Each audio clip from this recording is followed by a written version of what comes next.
সমান ভর এবং সমান উচ্চতা বিশিষ্ট কিছু ইট ভূমি থেকে পর্যায়ক্রমে উত্তোলন করে একটির উপর আরেকটি স্থাপন করে একটি উলম্ব স্তূপ নির্মাণ করা হলো। ইটগুলো স্তূপাকারে স্থাপন করতে মোট ডাব্লু পরিমাণ কাজ সম্পন্ন হয়েছে।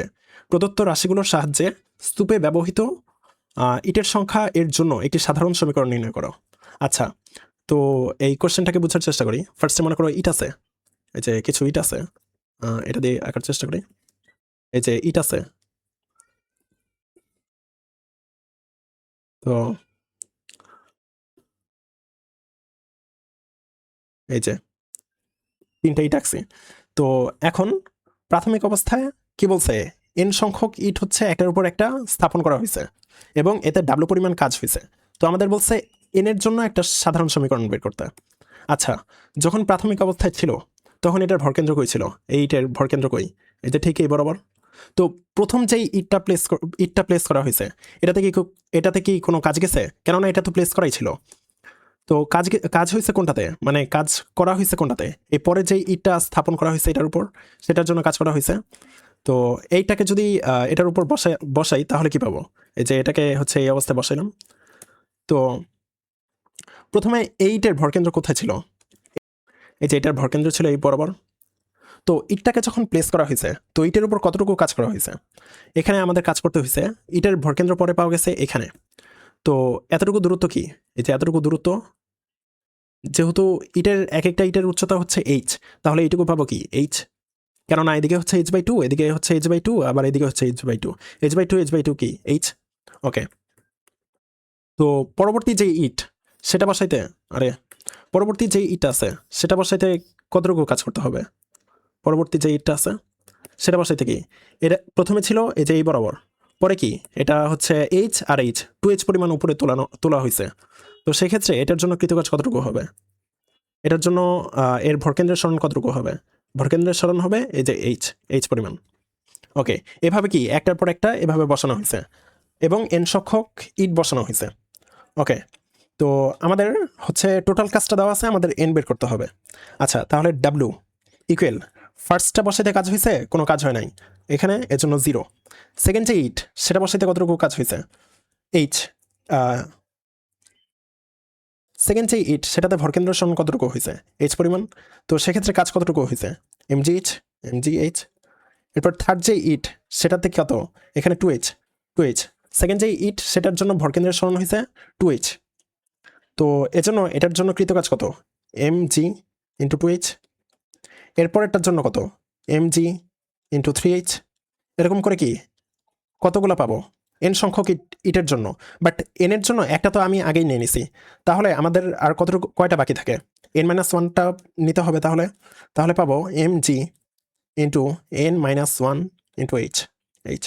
তো এখান থেকে আমি কিন্তু mgh কমন নিতে পারি। mgh কমন নিলে পাই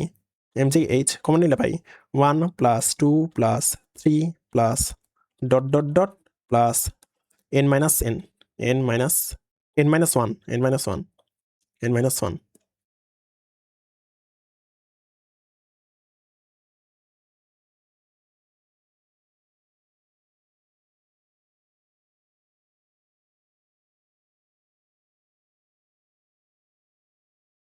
এখানে কিন্তু আমি হচ্ছে সিরিজের যে ফর্মুলাটা আছে সেটা অ্যাপ্লাই করতে পারি।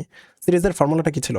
যদি 1 plus 2 plus dot dot dot N পর্যন্ত হয়, সেক্ষেত্রে টোটাল যেই যোগফল সেটা ছিল n into n+1 divided by 2। কিন্তু এখানে কি আছে? n এর জায়গায় কি আছে? n-1 আছে। তাহলে এটা n-1 এর জন্য করা লাগবে। জাস্ট n এর জায়গায় n-1 দিয়ে সাবস্টিটিউট করতে হবে। তাহলে n-1 into n-1 plus 1 divided by 2। তাহলে আমি পাই mgh ইন্টু -1 প্লাস 1 0। তাহলে n থাকবে n into n-1 divided by 2। আমাদের কিন্তু ডাব্লু বের করতে পারি নাই। ডাব্লু আমাদের দেওয়া আছে, আমাদের n এর জন্য বের করতে বলছে সমীকরণটা। তাহলে এটা কি? ডাব্লু। এটাও ডাব্লুর জন্য, এটাও ডাব্লুর জন্য, যে ডাব্লু।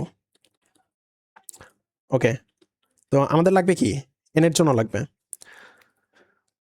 তাহলে এটাকে সিম্পলিফাই করি, তাহলে কি পাবো? 2w divided by mgh equal n square minus n. তাহলে এটাকে সিম্পলিফাই করলে পাই n square minus n minus 2w divided by MGH equal 0। তো এখন জাস্ট ফর্মুলা অ্যাপ্লাই করতে হবে। তাহলে এন ইকুয়াল কি পাবো, minus b plus minus root over b square minus 4ac divided by 2a। Minus b এখানে তো মাইনাস আছে, তাহলে শুধু one plus minus root over b square তাহলে রুট ওভার মাইনাস 1 স্কোয়ার 1ই পাবো, minus 4ac minus 4ac C এর আগে কি মাইনাস আছে, তো মাইনাসে মাইনাসে প্লাস হয়ে যাবে।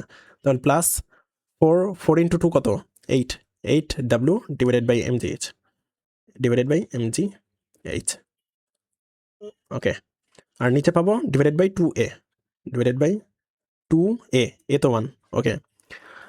আচ্ছা তাহলে এখানে দেখো যদি আমি পজিটিভ নিই তাহলে একটা পজিটিভ নাম্বার পাইতেছি 1 প্লাস কিছু একটা, এখানে যেহেতু 1 প্লাস সামথিং আছে তাহলে একটা পজিটিভ ভ্যালু আমি পাবো একের থেকে বড়।